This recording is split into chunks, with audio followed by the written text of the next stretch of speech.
Bem-vindo ao Papo Espírita, a espiritualidade na sua vida.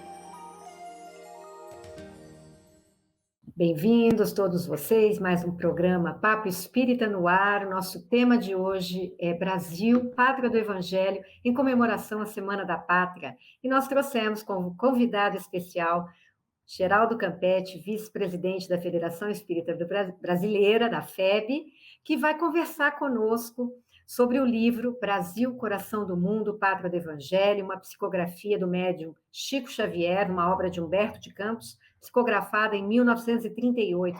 Bem-vindo, Campetti, tudo bem? Bom dia, querida amiga, queridas amigas que estão nos acompanhando aí, amigos e irmãos que vão assistir este programa. Muito prazer, agradeço a gentileza do convite, a oportunidade da gente conversar sobre esse tema tão importante. Parabéns pela escolha do tema nesta data evocativa.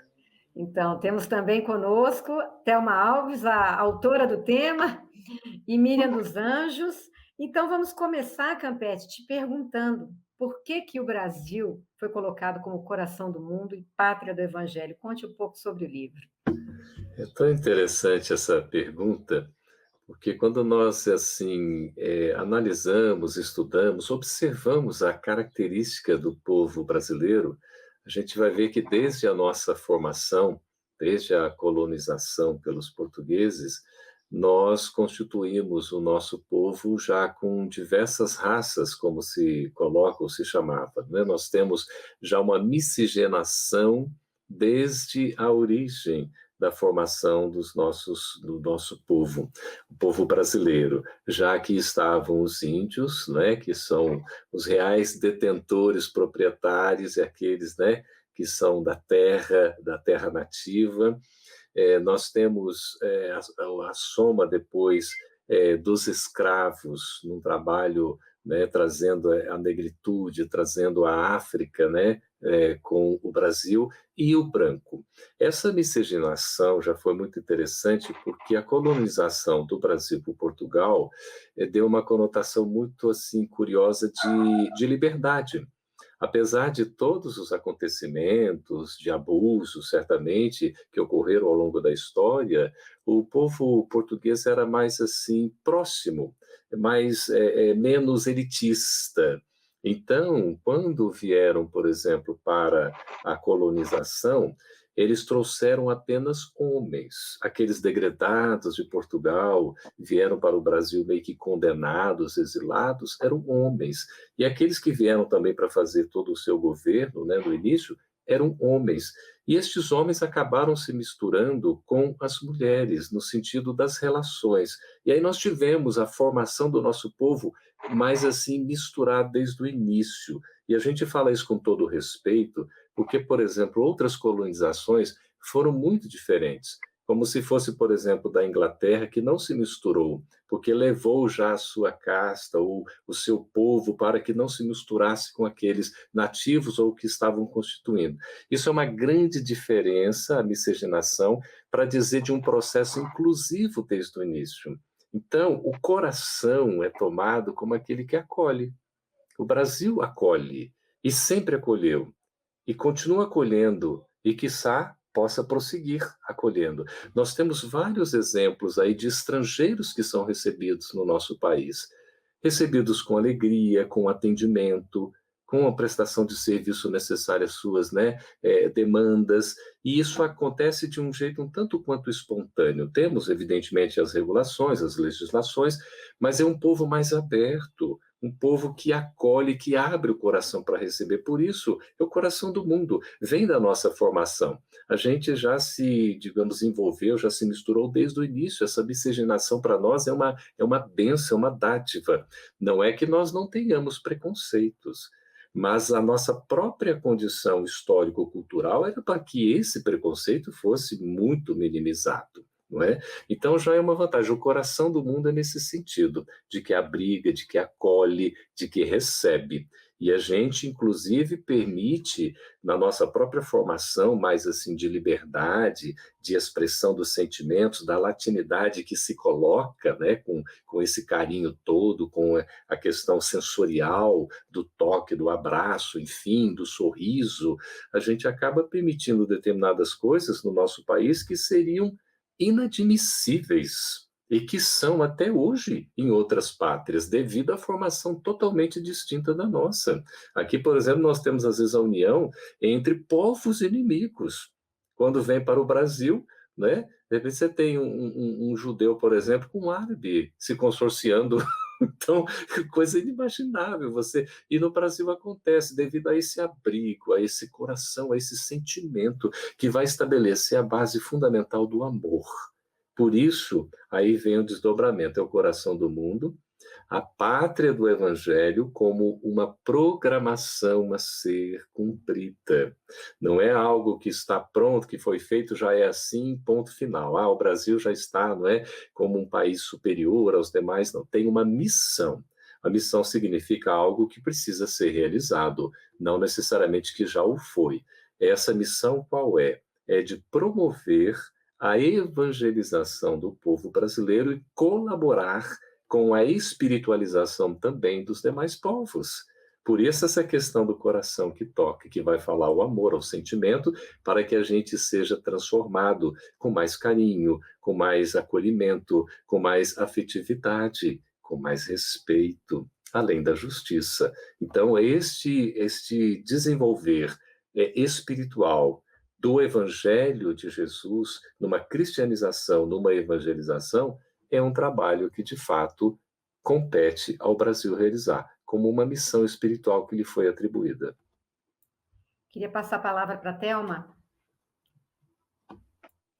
Eu fiquei escutando o Campeche falar e eu até lembrei que eu fiquei uma temporada fora, né? E quando fala assim, é brasileiro, aí começa a apresentar e a pessoa chega, já quer dar 2 beijinhos, 3 beijinhos, já quer abraçar. Então, assim, tem essa sutileza que a gente carrega em todos os lugares que a gente vai, ou então tem parentes que moram em determinados lugares, mesmo integrado no ambiente. Então, tem essa sutileza que o brasileiro tem, que é de acolher, que é de abraçar, apesar de estar difícil nos dias de hoje, mas tem essa coisa toda. Então, eu achei interessante, porque está nato em nós, né? A gente, quando vai, eu fui numa missa, numa igreja, e chegando, antes de entrar, eles me perguntaram, a senhora é católica? Aí, né, eu falei que não, então você sentava um pouco mais atrás. E aqui no Brasil, a gente vai visitar todas as instituições religiosas, seja católica, espírita, seja evangélica, você entra, você é bem recepcionado. Eu achei essa sutileza, o pessoal às vezes não pergunta, então chega, seja bem-vindo, a palestra é tal lugar, a missa é aqui e tal. Então, assim, o Brasil tem esse diferencial que eu acho que a partir do momento que a gente vai trabalhando o nosso processo reencarnatório aqui, o nosso amadurecimento, a gente vai, de fato, concretizando o que está no livro, né? Coração do Mundo, Pátria do Evangelho. Eu achei, assim, essas experiências que eu tive, e com o Campeche colocando aqui, vem ao encontro de todo esse processo nosso aqui como brasileiro, né? Miriam, quer continuar, Miriam? Eu quero puxar o gancho do Campeche com a questão da missão. E eu fiquei aqui pensando, quando o Thelma e ele falava, que quando a gente fala da missão de Bezerra de Menezes, né, da missão de Chico Xavier, nós estamos nos referindo a uma pessoa. Quando a gente fala o Brasil, nós estamos nos referindo, nós temos uma referência geográfica, né? E eu acho tão importante a gente perceber que quando a gente fala que o Brasil, pátria do Evangelho, somos nós, né? Humanos, que habitamos uma região geográfica chamada Brasil. Então, toda essa expectativa, essa missão que nos é trazida ao Brasil, ela só vai acontecer quando nós, brasileiros, também nos imbuirmos dessa missão, de sermos mais amorosos, de sermos mais fraternos. Somos amorosos comparado com os outros seres humanos, né, no mundo inteiro? Somos mais afetuosos, mas a missão, e eu gostaria que depois, Campetti, pudéssemos trazer, a missão vai nos exigir um passo além, né? Um passo além de compromisso, um passo além de menos preconceito, um passo além de mais respeito, um passo além de olhar com aquele olhar do o que eu faço e o que eu desejo está imbuído o bem de todos, não é só para mim, né? E nisso tudo, nesse passo além, Campetti, eu sei que nós temos também um espírito que nos induz, né, que nos impele a chegarmos a cumprimento dessa missão que é Ismael. Faz esse nozinho aí todo aí para a gente, Campetti. Queria agradecer, veio dizendo a satisfação de estar aqui com vocês, Ana Cristina, queridas amigas, como é gostoso, né? Eu estava aqui destacando uma frase que está logo na apresentação da obra Brasil, Coração do Mundo, Pátria do Evangelho, que, como Ana citou, foi de 1938. Nós estamos falando da década de 30. Olha que impressionante aí. E o Humberto de Campos, né? E o Emmanuel, ele faz aqui a apresentação. Em dado momento, ele diz assim: o Brasil não está somente destinado a suprir as necessidades materiais dos povos mais pobres do planeta. Veja que interessante. Então, o Brasil já tem uma missão nesse sentido aí de suprir necessidades materiais. Nós somos um país continental. Isso é maravilhoso. Você vê que vários países da Europa, em termos de extensão territorial, praticamente representam um estado do Brasil. A Suíça é do tamanho, territorialmente, de Santa Catarina. 8 milhões. A França é Minas Gerais. Minas Gerais, não é? Que é um pouco maior, mas mesmo assim é um estado. Veja que coisa impressionante, nós somos 27 unidades federativas num país continental e realmente nós batemos os recordes todo ano na produção de grãos. É uma coisa assim que impressiona, que nos deixa assim admirados, porque é uma natureza exuberante, é um trabalho de preparação, claro, também tecnológico e tudo, mas com todo o cuidado que a gente precisa ainda exercitar, né, para evitar abusos. A questão do lucro excessivo, do desmatamento, não é? Abusivo, essas coisas todas fora, né? Do que seja o ideal para a própria preservação da natureza. Mas o Brasil demonstra isso. Então, Emmanuel coloca, né? Tem essa missão também de atender às necessidades materiais dos povos mais pobres do planeta.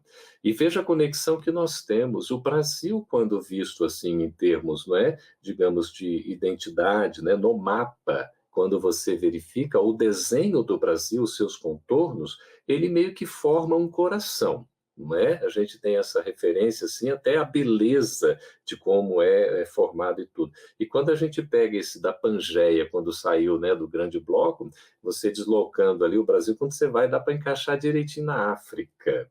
São umas coisas curiosas que a gente vai vendo, porque nós estamos interligados. Por isso, essa questão da necessidade material, o Brasil também tem esse compromisso, mas também a facultar, continua Emmanuel, ao mundo inteiro, uma expressão consoladora de crença e de fé raciocinada. Crença e fé raciocinada. E a ser o maior celeiro de claridades espirituais do orbe inteiro. Veja que não é pouca coisa, mas também não é para dizer que é maior, que é superior a qualquer um, é que tem essa missão. Uma missão que precisa ser cumprida. E, evidentemente, aí, para que isso seja realizado, há necessidade de instrumentalidade, de equipes. E Jesus, então, designa Ismael para ser esse coordenador, esse governador espiritual do Brasil.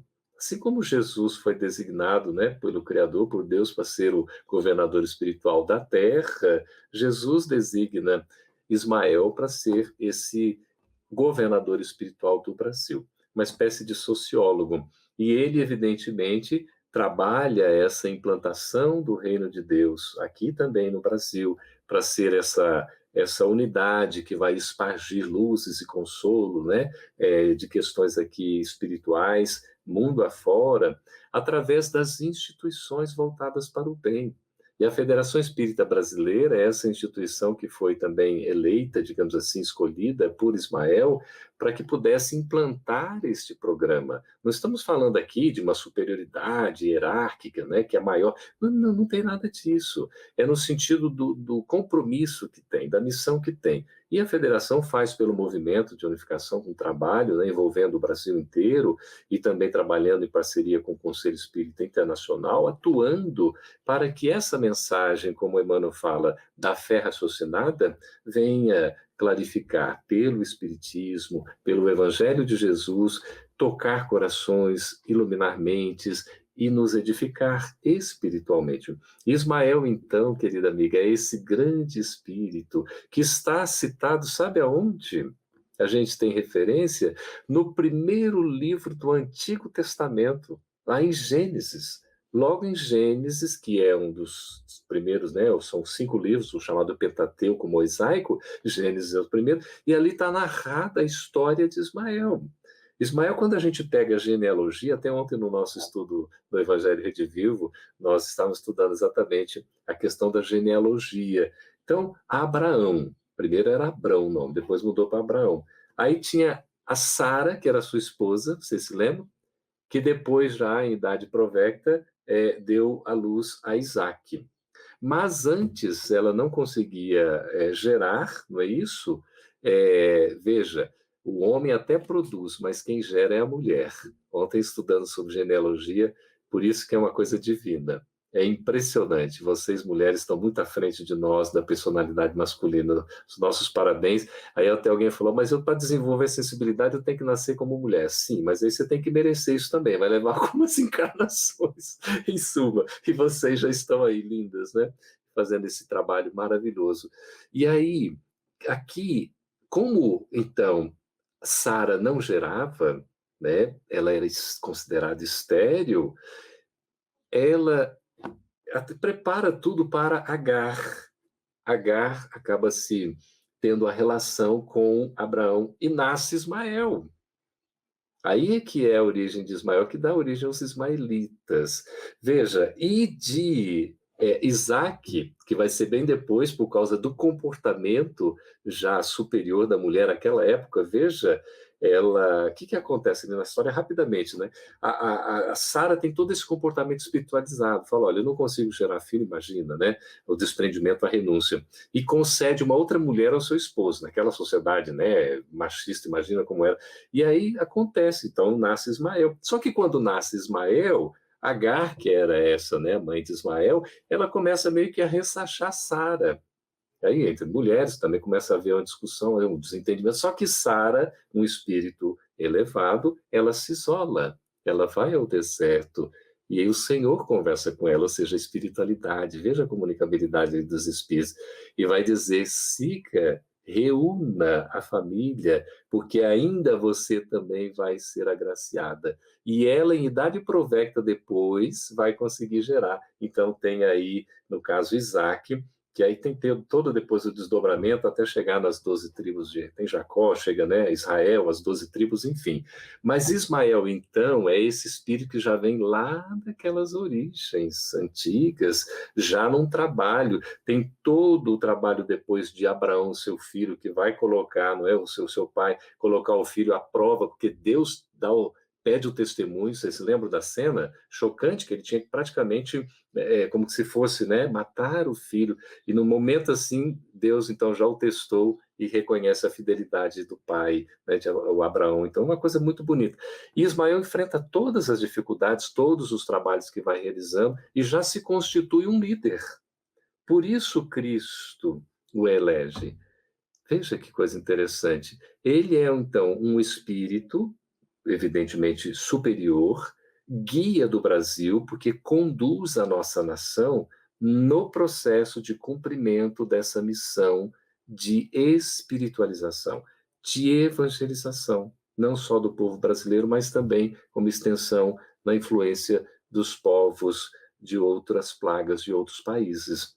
Eu queria só recomendar, atendendo à sua questão, para quem tiver interesse em conhecer mais sobre Ismael, procurar na internet Ismael, coloca assim, biografia Ismael, e coloca o nome Campetti. Campetti aqui é só referência, porque foi o meu irmão, Carlos Campetti, quem apresentou a biografia de Ismael. E ele conta toda essa história, dá detalhes, e já tem milhares ali de visualizações, porque as pessoas se interessam, fica curioso, né, pelo assunto.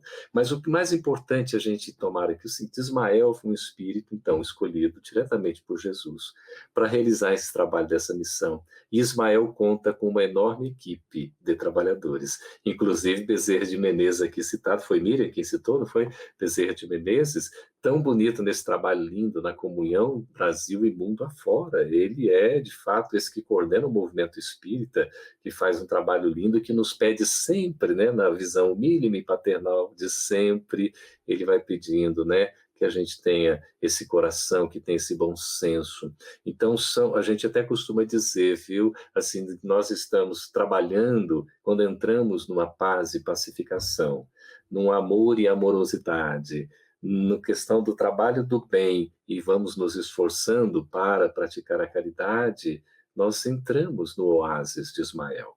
Mesmo diante da tempestade, da travessia desafiadora, nós temos esse espírito amigo tão denodado, tão assim compassivo para conosco, esperando também que nós possamos cumprir a nossa parte. Então, de forma direta ou indireta, consciente ou inconsciente, sabendo ou não sabendo, nós somos servidores da equipe de Ismael, atuando nessa seara de Jesus, para a implantação do reino de Deus aqui na Terra, como pequeninos instrumentos.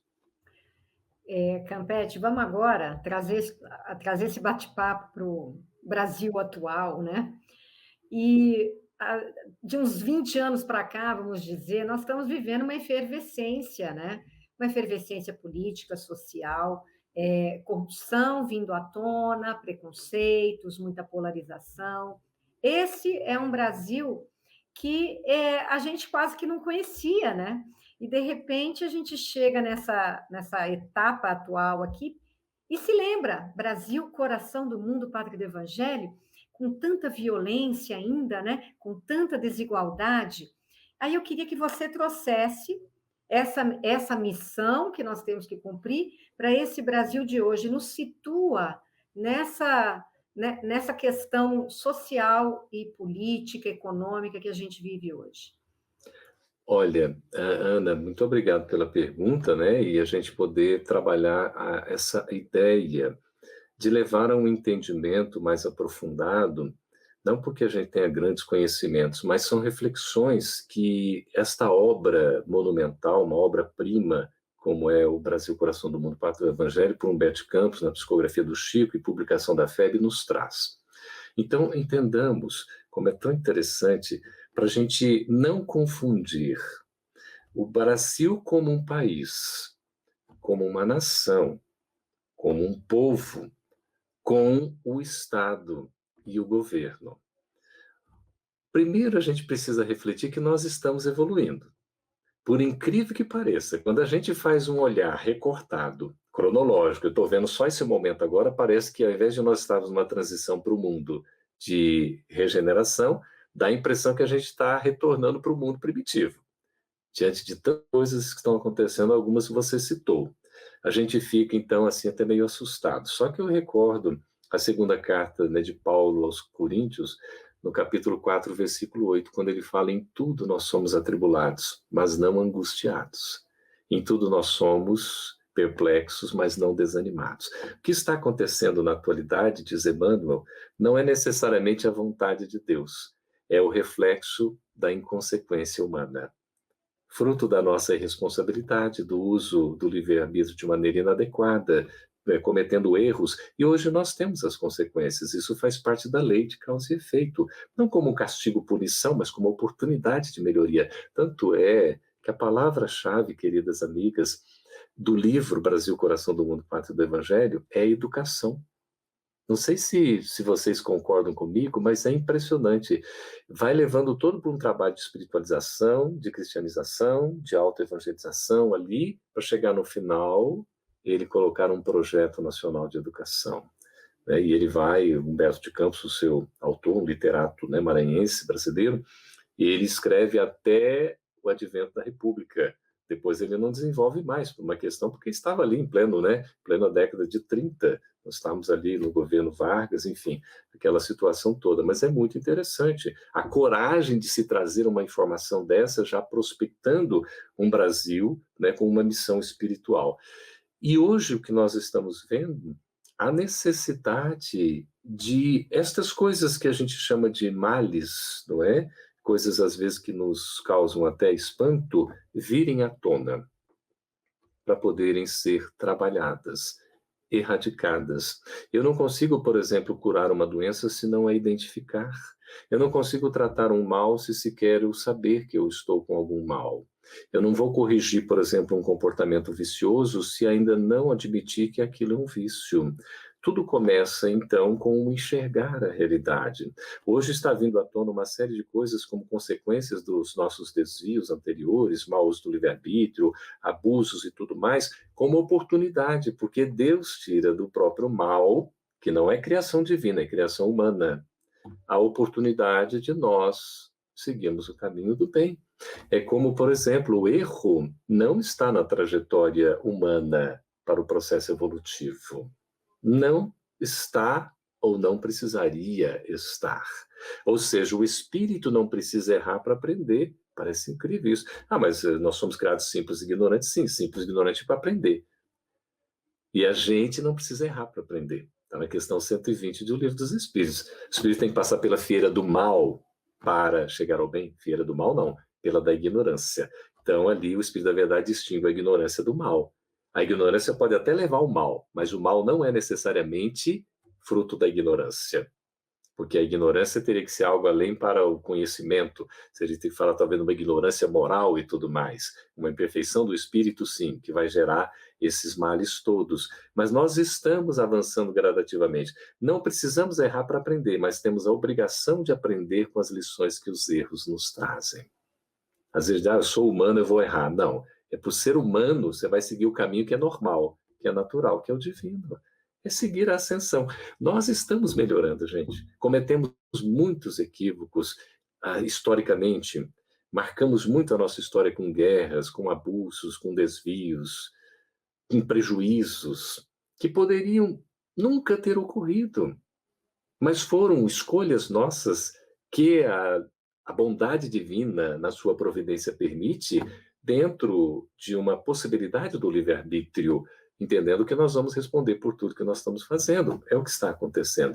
Então, hoje nós estamos vendo tantas coisas, se a gente for fazer um olhar recortado, Ana e demais amigas, a gente não vai conseguir compreender. É preciso ver o antes e ver o depois. Então, nada está fora de controle da providência divina. Porque, embora não seja a vontade divina se manifestando, por exemplo, num abuso, quando um forte abusa do mais fraco, quando um rico, por exemplo, deixa de ajudar o mais pobre, quando aquele que é mais inteligente não presta o uso da sua inteligência para construir um projeto que vai beneficiar socialmente a comunidade, isso não significa a vontade de Deus. Isso ainda é a vontade humana desalinhada dos propósitos divinos, e por isso a gente sofre, por isso há miséria. Nós somos, aos olhos de Deus, todos iguais, mas perante nós somos indivíduos. Fomos criados por Deus como indivíduos com as potencialidades que a gente vai desenvolvendo com o uso do livre-arbítrio. Uns podem estar mais desenvolvidos num aspecto, outros no outro. Qual é o segredo? É que aquele que está num certo patamar, ele possa ser ajudado por outro que está num degrau superior, assim como ele ajudar aqueles que estão em degraus inferiores. E isso acontece na vida o tempo todo, influenciando e sendo influenciado. E a gente não pode ignorar, ser alheio ao sofrimento do outro, porque nós temos o dever, a obrigação de auxiliar. Então, todo abuso, toda a corrupção é um desvio lamentável do caráter humano, ainda revelando uma imperfeição espiritual, denotando uma enfermidade do espírito que precisa ser tratado, oriundo do egoísmo, do orgulho, da vaidade, do narcisismo. a busca do poder. É impressionante. Nós deveríamos usar o poder para o bem, não para polarizar, não para dividir, mas para unir. Então, quando a gente vê assim essa realidade atual, a gente vai dizer, nossa, nós estamos muito pior, né? Isso não tem solução, é porque estamos fazendo apenas um olhar circunstanciado. Se eu estou vendo apenas um contexto e aquilo para mim é o todo, eu vou entender o todo, o sistema, como se fosse aquele contexto que eu estou enxergando. Isso está em um evangelho, no Espiritismo. Você vê um tanto de doentes e tudo no hospital, você vai entender que a Terra é um hospital. De fato, a Terra é um hospital, mas não é só um hospital. É também uma escola, é também uma oficina de trabalho, não é isso? Tudo assim para a gente poder desenvolver também um lar que nos acolhe. A abençoada terra nos acolhe como uma morada, como o nosso lar. A gente precisa cuidar, precisa fazer a nossa parte que nós não estamos fazendo adequadamente. Isso sim, Ana. Infelizmente, muitas coisas nós estamos plantando e necessariamente vamos colher com muito sofrimento ainda, porque são escolhas nossas. Não é determinação divina, porque Deus jamais determina o mal. Jesus jamais vai se coadunar com qualquer equívoco, mas tanto Deus quanto Jesus, trabalhando esse bem todo, serão compassivos para que a gente possa buscar sempre o melhor caminho. Então, o Brasil é sim o coração do mundo, pela missão que tem de assistência, de auxílio. É também a pátria do Evangelho como um projeto a ser desenvolvido. Alguns passos já foram dados. Vamos só dar alguns exemplos aqui. O Espiritismo é mais desenvolvido no Brasil do que qualquer outro país. Sem dizer que a gente tem superioridade, nunca. Os nossos irmãos, países aí estão fazendo trabalho com o Conselho Espírita Internacional, cada um se desenvolvendo, né, dando a possibilidade, está indo e vai melhorando cada vez mais. E o Brasil tem o compromisso de ajudar. Ora, são 15 mil instituições espíritas, são em torno de 40 milhões de simpatizantes, de pessoas que acreditam nos princípios. Você coloca aí praticamente, né, quase 20%, né, quase 25% da população. Né? Quando você vai pegar que declara de fato, aí você tem ali um 2%, 2,5%, enfim.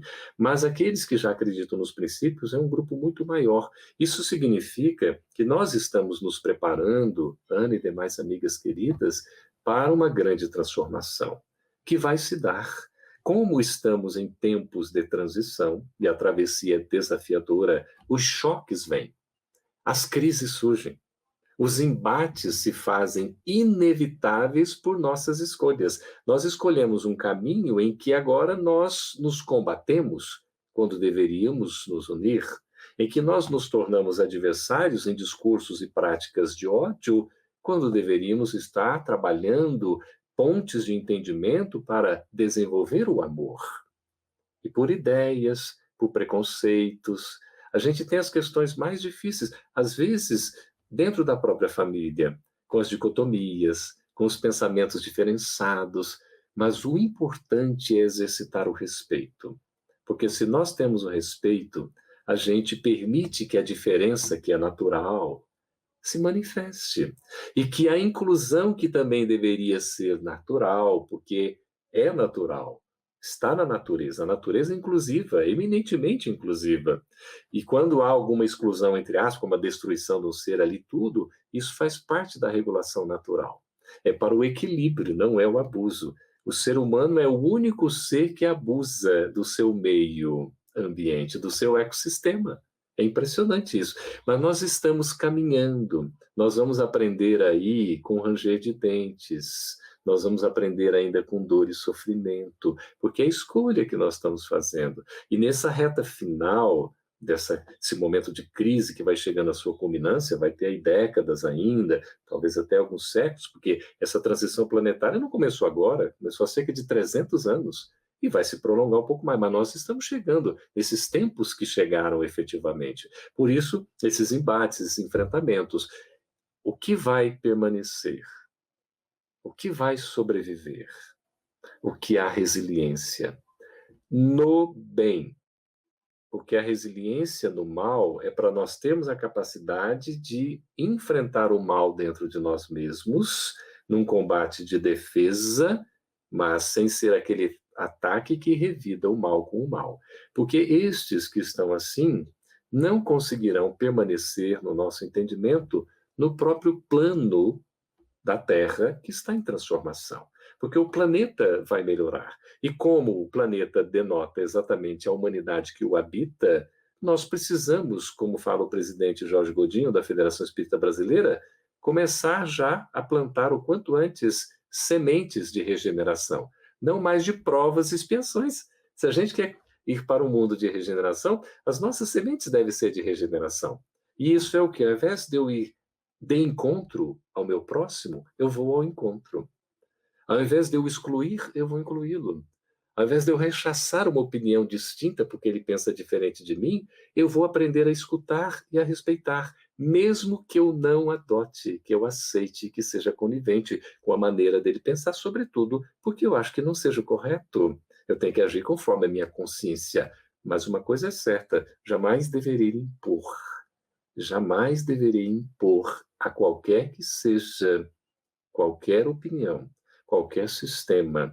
Por isso, cuidado, para que nós, no Espiritismo, com todo o bom senso que Kardec nos legou, com a fé raciocinada, raciocinemos, aprendamos a discernir, porque não há sentido algum nós termos manifestações de ódio, porque vão de encontro à mensagem do Cristo, que é a base da doutrina espírita. Não há sentido algum a gente ter uma postura de exclusão, nos achando donos da verdade, preconceituosos perante os nossos irmãos, quando nós aprendemos no Evangelho de Jesus, que é a base de toda a doutrina, que é preciso amar a Deus, amar ao próximo, como amamos a nós mesmos. Campete, é sempre tão bom ter você aqui conosco, porque você tem não só uma capacidade de comunicação incrível, mas a sua serenidade em conversar sobre esses temas, às vezes muito espinhosos, né? Nos tranquiliza e nos dá um sentido de que está tudo bem e está tudo melhorando, né? Então, como a gente está chegando ao final aqui do programa, eu queria que você deixasse uma mensagem para nós, nessa Semana da Pátria, para todos aqueles brasileiros que se sentem um pouco perdidos dentro desse país, muitos não conseguem perceber as coisas positivas que o Brasil tem, querem ir embora, têm uns sonhos de irem para fora, nada contra pessoas que vão, né? Mas muitos de nós, a maioria de nós, está aqui, né? E vai continuar aqui. E o que fazer para construirmos em nós, como brasileiros, e em nossa sociedade, essa pátria do Evangelho? Dá um recado para aquelas pessoas que estão assim tão negativas e tão desconsoladas. Olha, o Mário Sérgio Cortella, que é um filósofo brasileiro, ele diz que o pessimista é um preguiçoso. Ele não alivia, não. Ele coloca o pessimista é um preguiçoso. E, assim, analisando o que ele fala, ele não deixa de ter razão. Porque é muito cômodo a gente ver com pessimismo as coisas negativamente. Ou assim, olha, não tem o que fazer. Ou se de repente dá errado alguma coisa, está vendo? Eu não estava falando que era desse jeito. Mas aí, gente, o otimismo, que é aquele que vê com esperança, do verbo esperançar, que é de não ficar observando as coisas como se fôssemos meros espectadores. Nós não somos espectadores da realidade, nós somos agentes da mudança. Para isso, a gente precisa fazer, contribuir, agir. E a nossa postura vai dar o exemplo para aqueles com quem a gente convive, seja no lar, em família, na parentela, na amizade, na casa espírita, na sociedade. O que não se coaduna com o Evangelho de Jesus é uma postura de guerra, a não ser aquela guerra íntima da autossuperação, mesmo assim com amor. Chico Xavier nos ensina que num balde de amor a gente coloca uma dose de verdade. Não é o contrário. E vejamos, a verdade é absoluta sim, porque vem de Deus. Mas a nossa capacidade de entender a verdade é relativa, porque está atinente ao nosso ponto de vista, que Kardec recomenda no capítulo 2º, lá do Evangelho, no item 5, para a gente ampliar com a vida futura. Então é preciso enxergar além horizontes, não ver apenas o agora, porque senão eu vou sair na defesa-ataque. Eu vou sair numa postura em que eu sou aquele defensor, como de um exército, porque eu sou do bem, o outro é do mal. Aí eu polarizo. Toda vez que eu polarizo, eu estou no extremo. E toda vez que eu estou no extremo, me falta o equilíbrio, o bom senso. A razão precisa falar mais alto, mas quem vai definir a minha ação e a decisão a ser tomada é o meu coração, meu coração. Por isso a importância do sentimento, do amor, do acolhimento e da inclusão sempre. Portanto, a nossa mensagem é no sentido de que estejamos unidos, mesmo nas diferenças. Nós temos os direitos de manifestações das nossas opiniões, cada um manifestando os seus interesses, ou está defendendo a pátria. O sentimento da pátria é algo muito bonito. A gente vê lá Leon Denis falando do sentimento da pátria, ele no caso francês, não é? Como é bonito o sentimento da pátria, a gente amar o nosso país. Isso é um dever que a gente tem, e colaborar com o nosso país, que é a nossa morada, que nos serve de lar, tanta coisa bonita, linda que o Brasil nos oferta, que a gente possa fazer essa travessia, muitas vezes dicotômica, polarizada, mantendo o máximo de equilíbrio, para que diante de uma ocorrência dessa, de uma situação, a gente seja aquele instrumento da paz, não da guerra, do amor, não do ódio, da pureza que a gente já consegue levar, não ainda de tanta mazela inferioridade como a gente vê a mancheia se manifestar. Deus está olhando tudo, Jesus está olhando tudo, Ismael está no leme da embarcação brasileira, tenhamos a certeza disso. Tudo vai passar, gente, esse momento é um.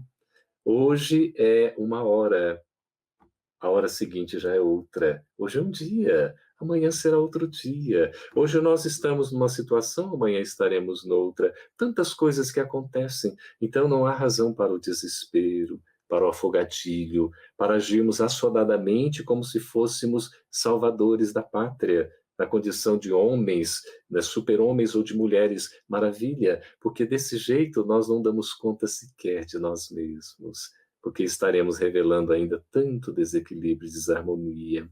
Sintonizemo-nos com o bem, busquemos a luz, construamos a paz, começando inicialmente na nossa mente e no nosso coração, porque tudo mais na relação harmoniosa, respeitosa, justa e bondosa com o nosso semelhante não tem por que dar errado. Então sigamos o nosso sentimento de pátria, patriótico pelo nosso Brasil querido, a nossa morada, a nossa nação, mas sempre respeitando a liberdade do outro, que ele se manifeste também no seu patriotismo, a maneira como ele entende, porque no fundo, todos os que são sinceros e honestos estão buscando fazer o melhor pelo Brasil. Muito bom, Campete. E pensando que nós sabemos, não nascemos neste país de forma errada, né? Estamos aqui por um motivo e temos um compromisso aqui também com nossas famílias, com nossa comunidade. E é importante essa mensagem que você trouxe. Queria te agradecer imensamente por estar mais uma vez conosco. Miriam e Thelma também, muito obrigada. E a todos que nos assistiram, a gente vai ao ar todas as quintas, às 19 horas, no canal da Comunhão Espírita no YouTube. Inscreva-se no nosso canal, ative o sininho e receba os alertas das produções da nossa Casa Espírita. Te esperamos na próxima semana. Muito obrigada e até lá.